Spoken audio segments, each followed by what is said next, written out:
सेबी ने recently mutual fund के regulations को चेंज किया है। समझते हैं आज के वीडियो में इससे हमारे म्यूचुअल फंड इन्वेस्टमेंट में क्या चेंज आने वाला है।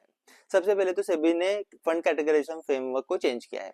इसके तहत कोई भी एएमसीज अपने मल्टीपल स्कीम्स में सेम पोर्टफोलियो नहीं रख सकते।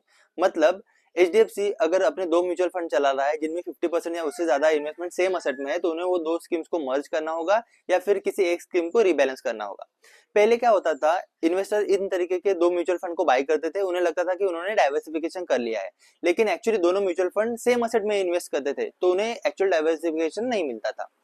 अब से म्यूचुअल फंड का जो भी नाम रखा जाएगा उसके हिसाब से ही असेट एलोकेशन करना जरूरी होगा। साथ ही साथ म्यूचुअल फंड के कैटेगरीज को भी फिक्स किया गया है और उसके अलावा अगर कोई कैटेगरी एमसी को लॉन्च करनी है तो उन्हें सेबी की अप्रूवल लेनी पड़ेगी। इसी के साथ म्यूचुअल फंड के नाम और कैटेगरी के हिसाब से एसेट एलोकेशन करना जरूरी होगा। मतलब अगर कोई एएमसी थीमेटिक बैंक फंड को लॉन्च करती है तो उन्हें 80% इन्वेस्टमेंट बैंक के इक्विटी स्टॉक्स में ही करनी होगी। अगर कोई म्यूचुअल फंड के नाम में डिविडेंड यील्ड लिखा गया है तो एक्चुअली डिविडेंड यील्डिंग स्टॉक्स को रखना ही जरूरी होगा।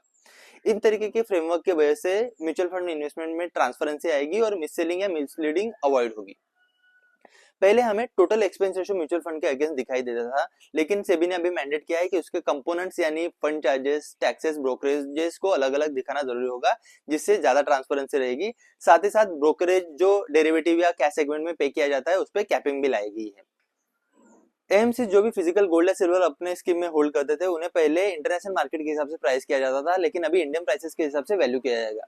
इसके वजह से एक्चुअल प्राइसेस ट्रैक होंगी। साथ ही साथ पहले करेंसी एक्सचेंज की वजह से कभी कभी ये वैल्यूएशन इन्फ्लेट हो जाता था और कैपिंग होने की वजह से कम इन्वेस्टमेंट होल्ड कर पाते थे, लेकिन अब एक्चुअल प्राइसेस ट्रैक होने की वजह से शायद थोड़ी सी इन्वेस्टमेंट होल्डिंग बढ़ सकती है और एनयूए में भी एक्यूरेसी दिखाई देगी।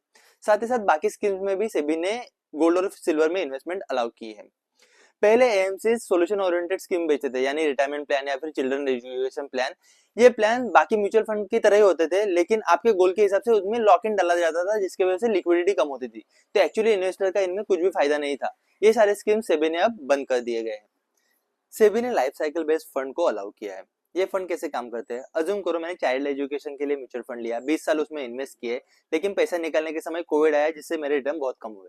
ये वोलेटिलिटी इक्विटी में होती है। तो लाइफ साइकिल बेस्ड फंड क्या करते हैं, स्टार्ट में इक्विटी में ज्यादा इन्वेस्ट करते हैं, लेकिन जैसे जैसे मेरी एज बढ़ती जाती है या फिर गोल रीच होते जाता है, इक्विटी की इन्वेस्टमेंट घटा के डेट में इन्वेस्ट किया जाता है, जिससे मेरे रिटर्न एंड में प्रोटेक्ट होते हैं।